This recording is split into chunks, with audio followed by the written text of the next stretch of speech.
Hardik பாண்டியாவோட trade ஒரு critical சுச்சுவேஷன்ல இருக்குன்னு சொல்றாங்க. என்னடா கிரிட்டிக்கல் அப்படின்னு சொல்லி கேட்டோம்னா, மும்பை இந்தியன்ஸ் டீலிங்க்கு ஒத்துக்கிட்டாங்க.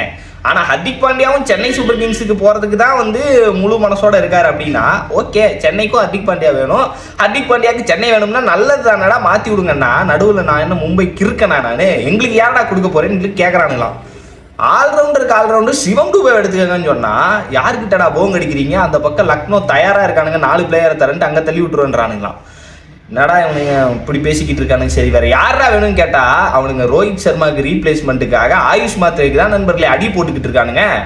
ஆயுஷ் மாத்திரை ஒரே ஒருத்தனால எங்க டீம்ல இருக்க ஒட்டுமொத்த ஃபேன்ஸுக்கும் ஒரு கொஞ்சமாவது ஒரு கறி விருந்துல கறியாவது போடுறான். அவனையே நீங்க கேட்டுக்கிட்டீங்கன்னா எப்படிரா வேற யாராவது கேளுங்கடான்னு சொன்னா ஆயுஷ் மாத்திரையை கொடுத்தா கொடுன்றானுங்க. இப்போ நம்ம வந்து அவனுங்களையும் கன்வின்ஸ் பண்ணணும், அதே சமயத்தில் நமக்கும் ஹர்திக் பாண்டியா வேணுன்றதுக்காக இவனுங்க இப்போ என்ன பண்ணுறானுங்க, சிவம் டூபே நம்ம கர்ணன் சொல்லி பில்டப் பண்ணிக்கிட்டு இருந்த டவால் பிரேவிஸ் அது கூட ஒரு 10 கோடி கொடுத்து எங்களுக்கு இப்போ ஓகே வாடா அப்படின்னு சொல்லி கேட்டிருக்கானுங்களாம்.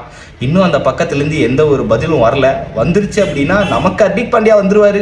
ஆனால் நமக்கிட்ட இருந்து அங்கிட்டு சிவம் டூபே டவால் பிரேவிஸ் கூட ஒரு 10 கோடியும் சேர்ந்து போகுதாமா? இது எந்த வகையில் நியாயம் என்னன்றது தெரில. முதல்ல இதெல்லாம் வந்து இந்த பிளேயர்ஸுக்கு தெரியுமா, இல்லை சென்னை மும்பைக்காவது தெரியுமா, இல்லை நீங்களா கிளப்பிட்டு இருக்கீங்களான்னு தெரியல. என்ன நடக்க போகுது, இது வந்து கரெக்டான ட்ரேடான்னு சொல்லி கமெண்ட்ல போட்டு போகடா.